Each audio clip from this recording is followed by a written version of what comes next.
Today we took the study for real-world functions. In particular, we will study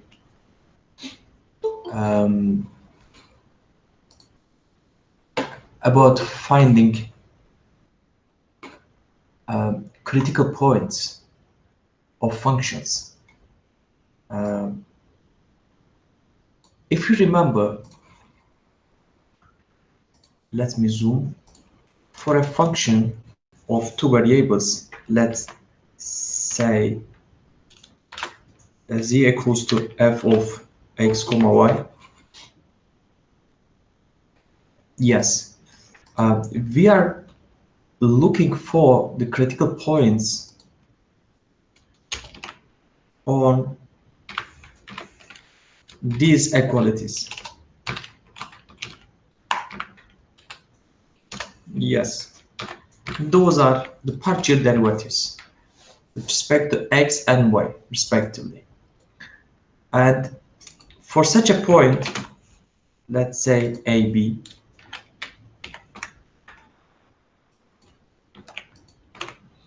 yes, it's called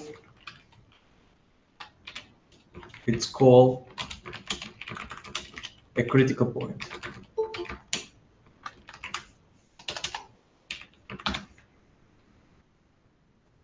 Yes, in previous video, we studied such points, and to determine this critical point, if this critical point is maximum or the minimum value, we need to a number d, and we calculate this number by this formula. Okay, fx x fyy minus fx y square. Yes, those are the partial derivatives of second order. Let's have a look this problem.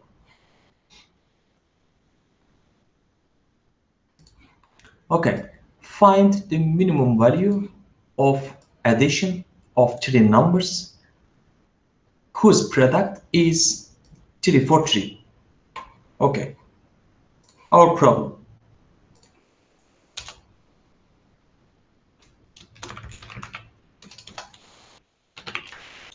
Yes, we have three numbers, let's say x, y, z, such that the product of x, y, z equals to 3 for 3. Okay, and the problem is the minimum value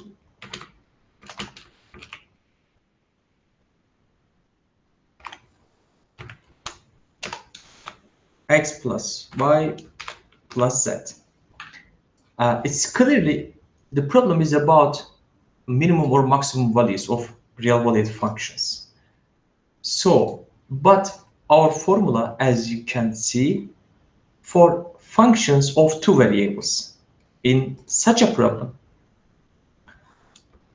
we have three variables. So we have to eliminate one of x, y, z.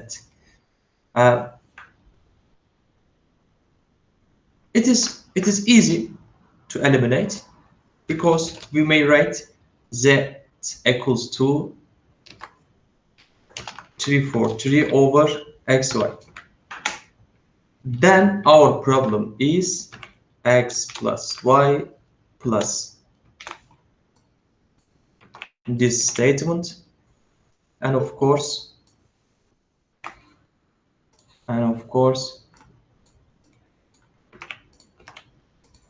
the minimum value. Let's fix our function f x comma y equals to this statement, and we are going to find the minimum value of this function. For this, we need to first calculate its critical point.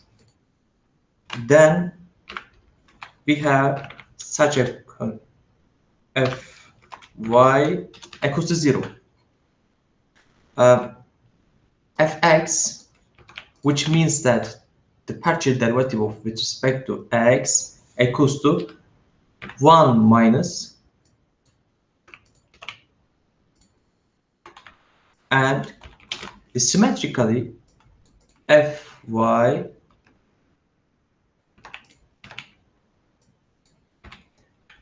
equals to the roles of x and y is symmetric, so we may write here xy square, and we have to equalize these statements 0. Then we have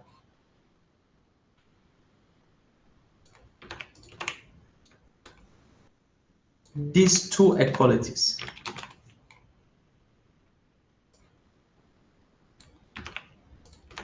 Okay. And we have to determine the values of x and y from these equalities. It is easy because 3 for 3 is a power of 7. And after a simple calculation, we find x equals to y equals to 7. And we know z equals to this statement, which means that z is 7, 2. Okay. And our solution is 21. This is the solution of this example. And the detailed solution also exists in this node, and you may find this node already in your system. Yes. There is any point to ask about this problem? If so, please turn on your microphone and ask. If not, I will continue to solve this example.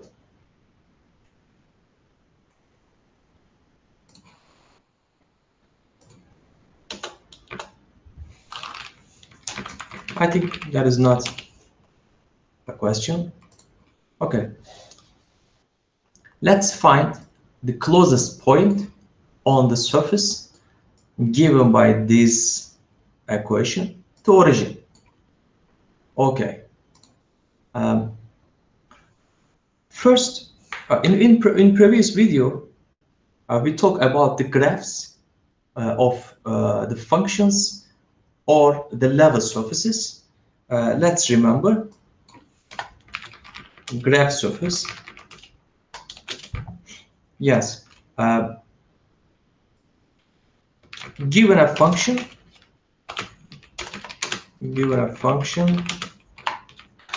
like that, then its graph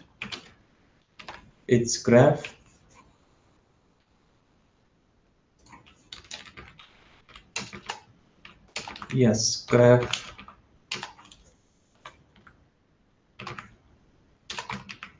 Z is a surface. Just a moment. Yes.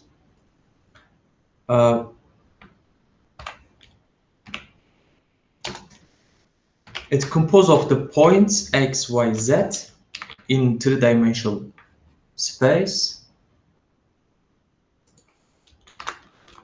such that z equals to f x y. Yes. A graph of a function of two variables is a surface in three-dimensional space. So, but we have another notion about surfaces. The function, of course, in implicit form,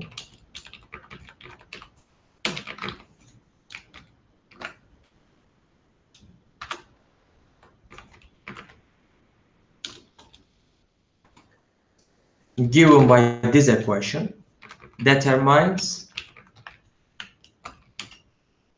a surface. And our problem is related with the second notion. Yes, this is not a graph form, is an implicit form. So this equality or this equation determines a surface. Yes, a surface. And let's draw this surface in three-dimensional space by this figure. And the surface composed of some points given by this equation. And we are going to find a point such that it is closest to origin. Okay, let's find.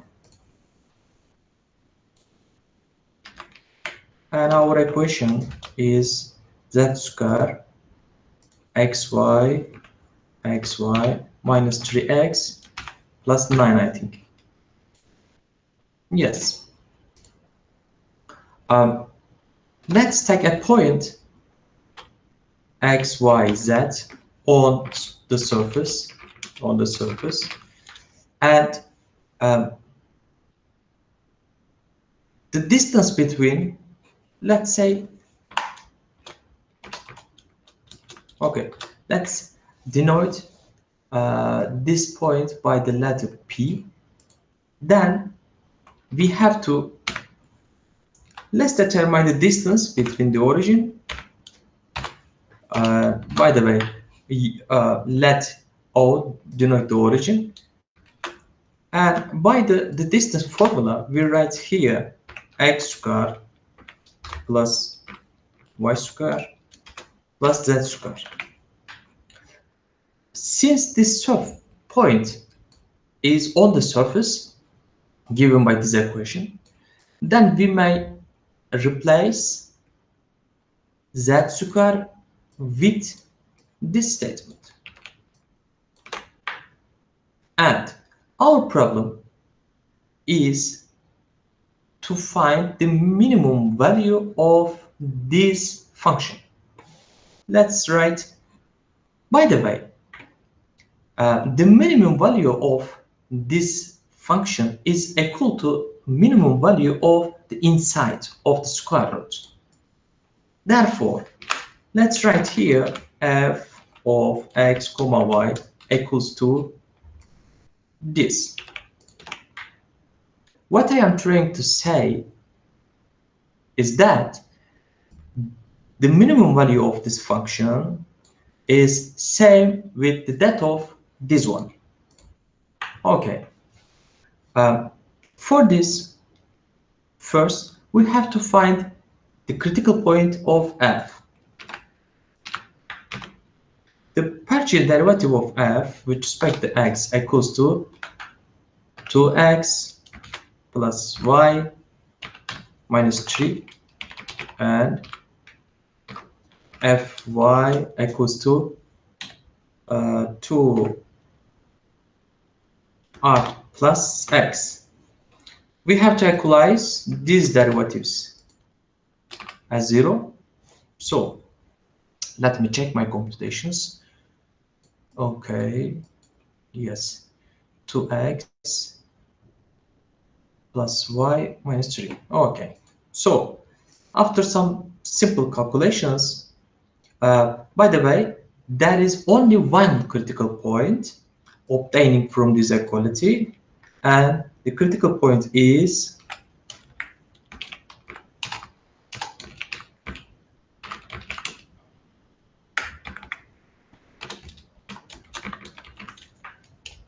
Yes. Let me calculate by hand. Okay.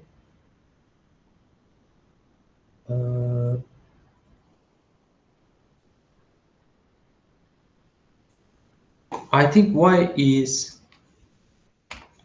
-1 and x 2. Let me check.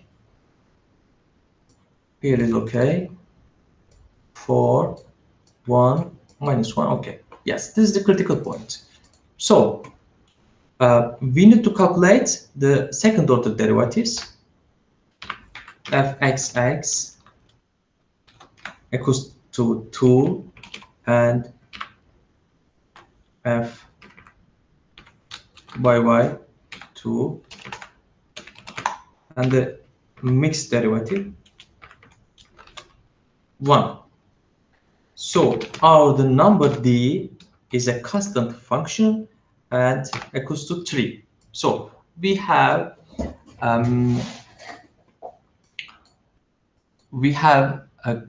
maximum, minimum, or a saddle point because of this fact. By the way, yes, our number d is positive and our second derivative with respect to x is a constant function, and this constant is positive, which means that our critical point is a minimum. Okay. Then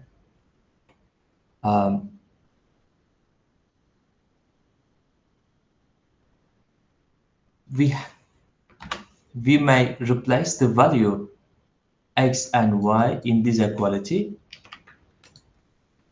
by our critical point, I mean 2 minus 1. Yes, -1 and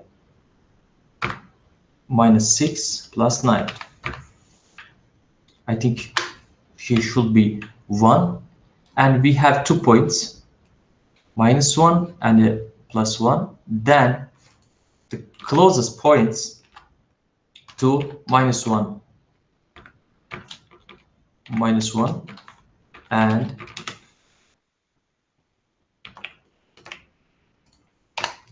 +1.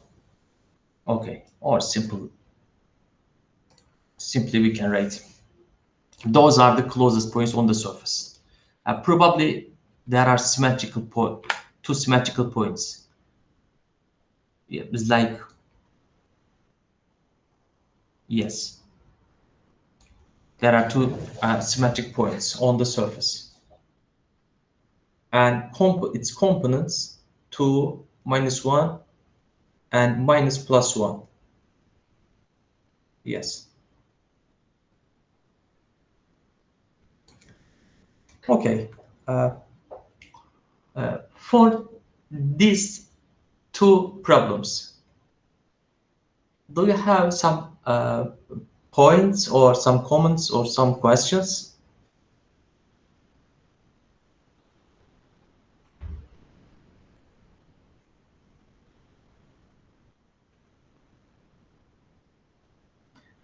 In your notes, there are some problems which are unsolved, and you can try to solve by yourself.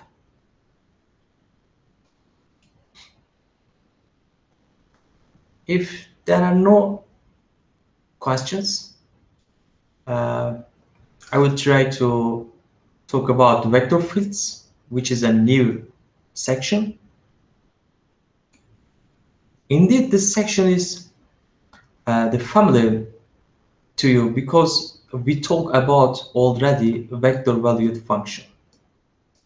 Yes, vector valued function.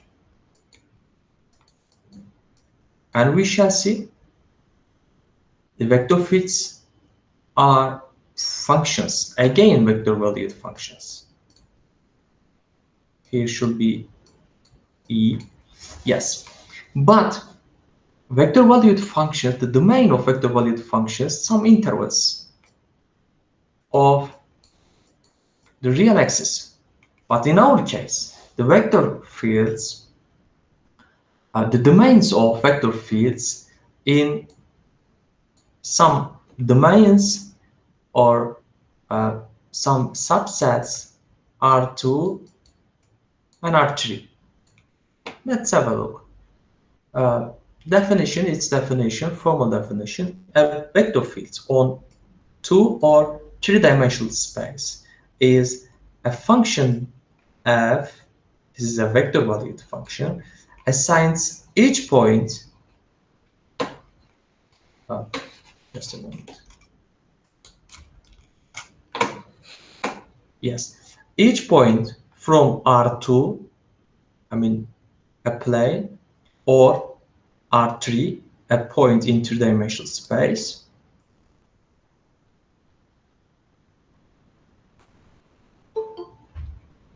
yes, and to these vectors.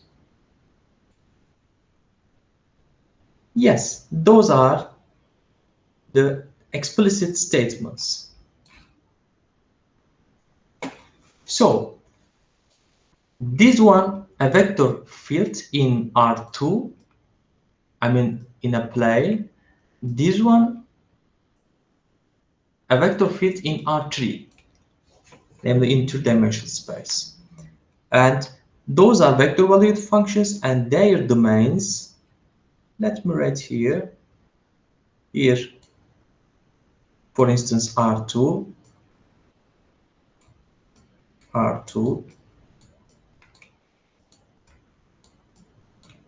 and F from R2 to R2, pardon, yes, this is a function assign a point x comma y to a vector. And this one is a natural generalization of this concept. So, by the way, the function P, Q, or in 3-dimensional setting, P, Q, R, called scalar functions or component functions. And by the way, we may see a vector field is a kind of a collection of vectors. For instance, from a geometrical part, we may draw some tangent vectors to any circle. Yes, there are infinitely many the tangent vectors, but the entire of these tangent vectors called tangent vector field. Let me summarize this concept. A vector field is a set of tangent vectors that have same property. Gradient vector fields, we already have seen this concept in the section directional derivative. So let's recall it. Let f of x, y, z be a real valued function. Then its gradient vector field is denoted by this equality. And here, those are the partial derivatives with respect to x, y, z, respectively. There is a simple example. Let's find this the gradient of the function f. As you can see, the function from a plane to real numbers. So our gradient vector field must have only two components, fx, fy.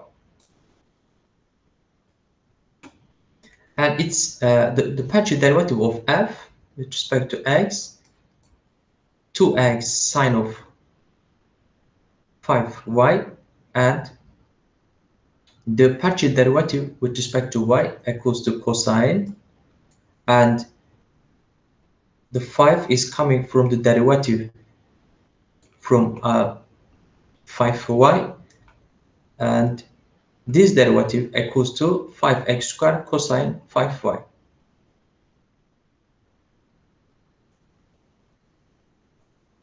And now here is a new concept, and we call it divergence of a vector field. For a vector field whose components are p, q, r, the divergence of the vector field is given by this equality, namely the components of p, q, r, and we take the derivative of p with respect to x, we take the derivative of q with respect to y, and similarly r with respect to z.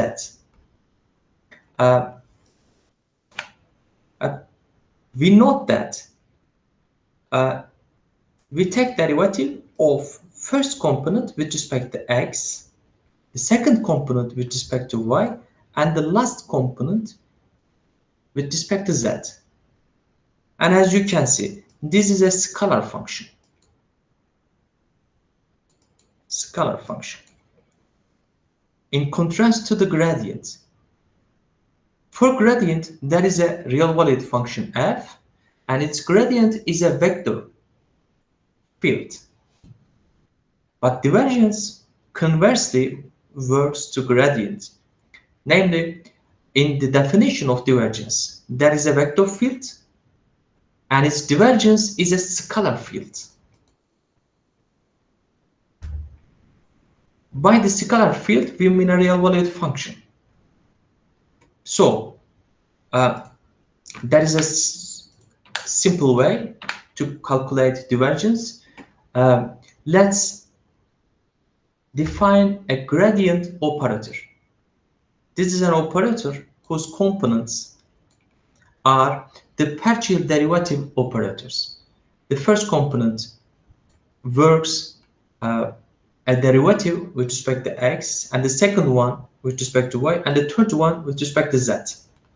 And if we multiply this operator with any vector field, then we obtain its divergence.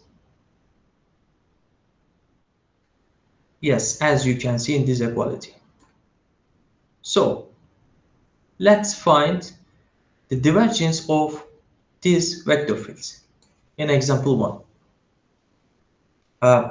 For this, we have to calculate of first component with respect to x, and second component with respect to y, and the third component with respect to z.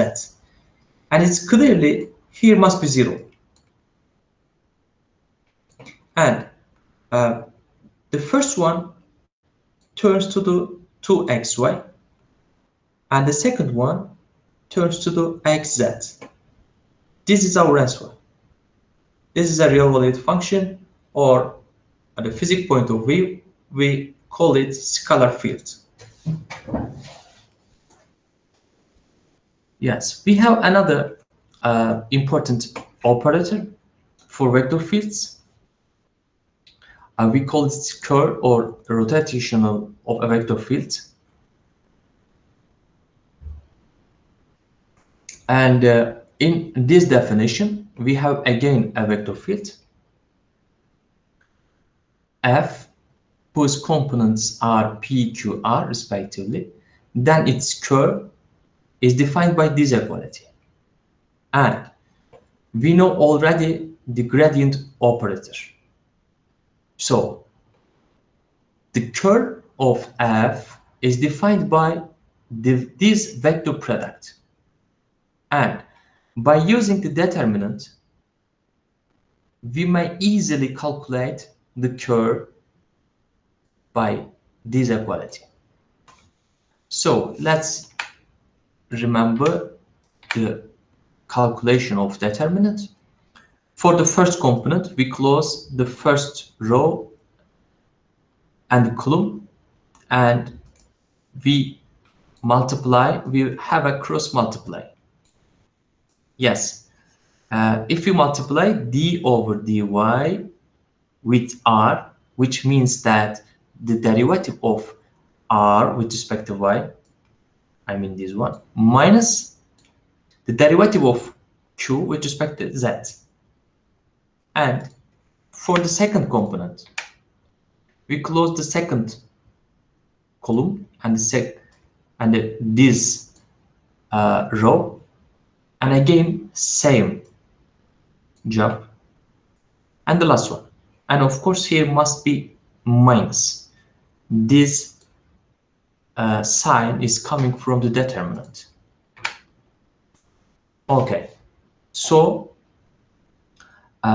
if this operator, if you multiply this operator, I mean the scalar multiplication, yes, like that, pardon,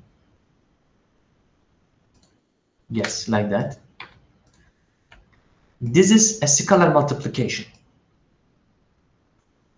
If you multiply, scalar multiply nabla with any vector field, then you obtain its divergence. And if you vector multiply nabla with any vector field, then you obtain its curl. By the way, we call this symbol nabla. Okay.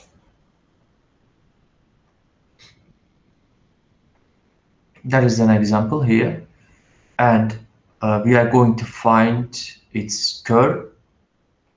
Don't see this part. Our vector field has components x square y, x y z, x square y square. Yes, we state these components in the last row determinant. In this first two rows are already constant. I mean, in this formula, this row and the second row is constant. Your job is just substitute the values of components of this vector field into the last row of determinant. Yes, as we do in this example. And next we start to calculate determinants. Yes, let's close first row and column and take derivatives. Yes, and here the derivative with respect to y, which means that minus 2x y minus this minus coming from the properties of determinant. Okay, and here the derivative with respect to z equals to axy, and we obtain the first component. And similarly, you can calculate other components. There is a theorem which is not too important. If you take curl of a vector field and then you take divergence, you obtain 0, but it's not important. I mean, we may neglect this result. Okay. But we may solve this fact as an example. We have a vector field and we are going to find its curl and then divergence. Okay. We have to substitute the components of f into the last row, this determinant, as we do like that, and we calculate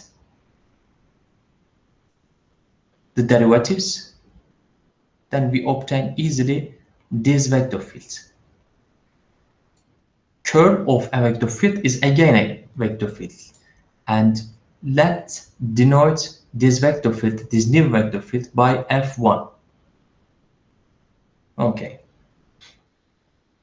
and its divergence, which means that take the derivative of first component with respect to x, and the second one with respect to y,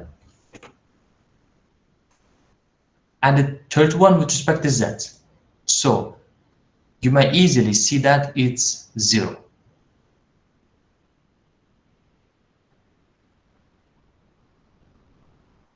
Okay, there is a homework here, but I can solve this homework. Let me read just a moment.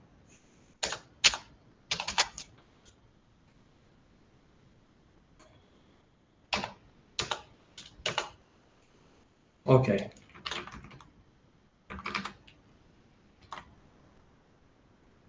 The vector field f, okay, x, y, z equals to x, y plus z, x, and here is I. And I think the others are symmetric. Here probably y, x, and here should be x and y, but here is k. Okay, and here must be j. Let me check. Yes, y plus z, x, y, and z. And we have to find divergence f, and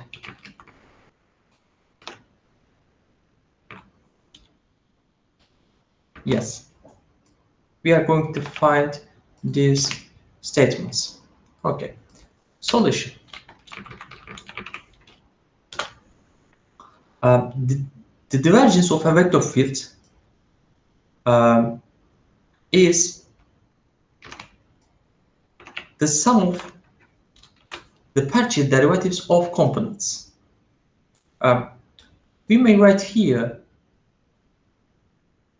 by the way,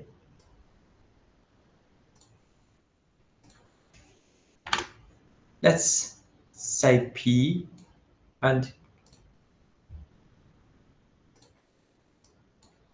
similarly Q and R.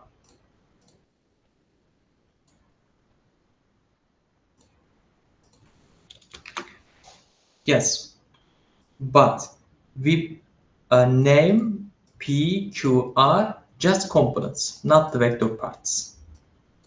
We don't touch the vector parts. Our job is only with the components P, Q, R. And divergence of F is the sum of these partial derivatives. Then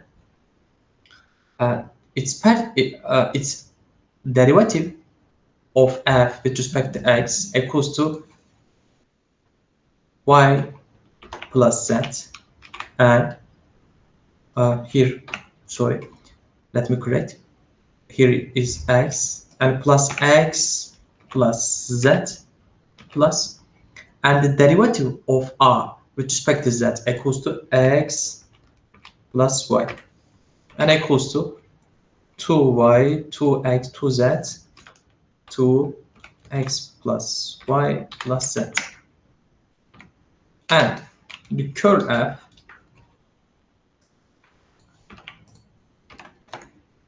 we need to replace a determinant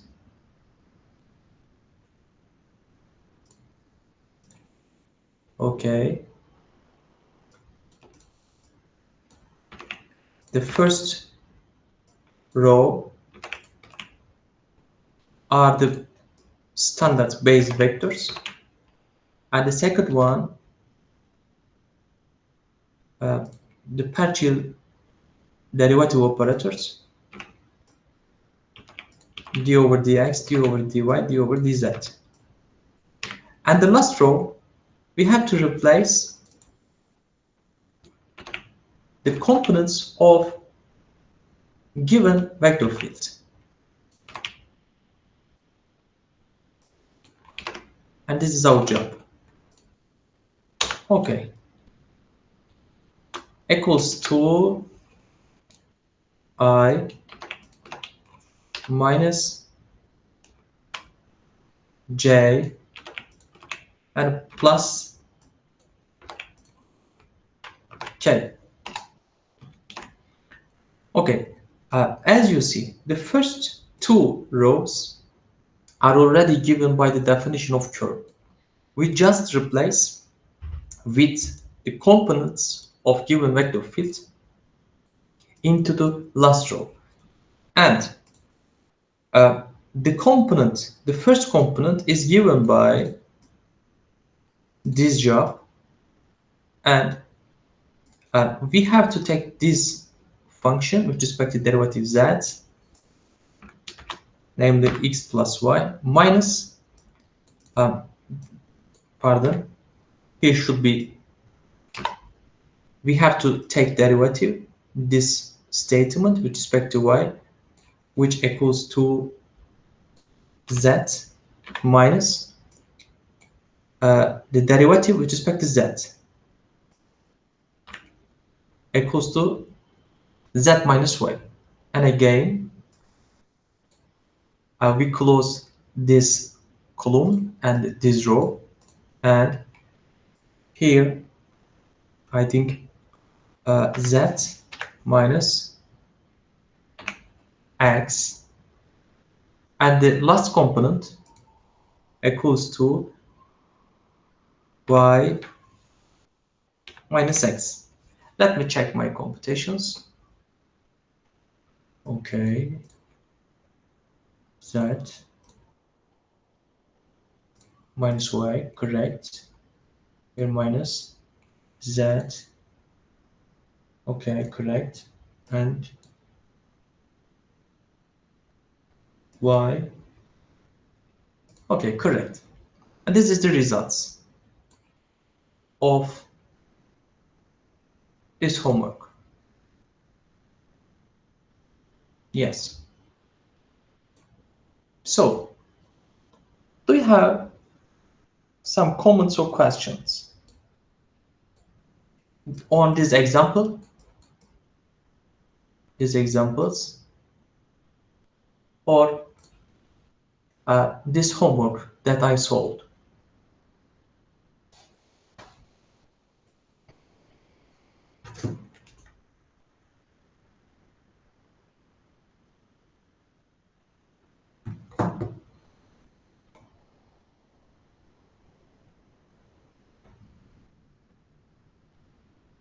If you have some question, please turn on your microphone or just text me.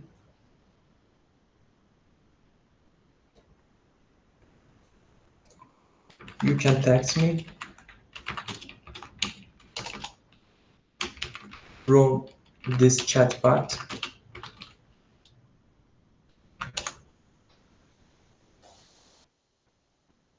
I think you don't have a question. Okay. And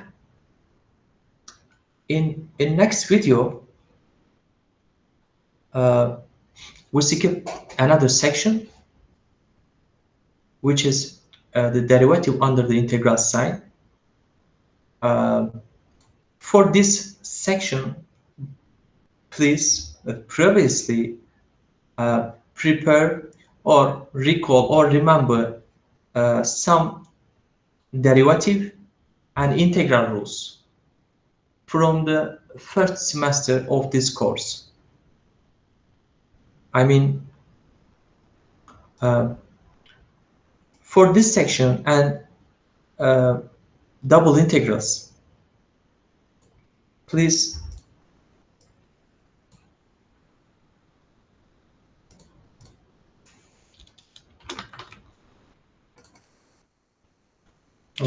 please recall the derivative of derivative and integral rules of trigonometric power logarithm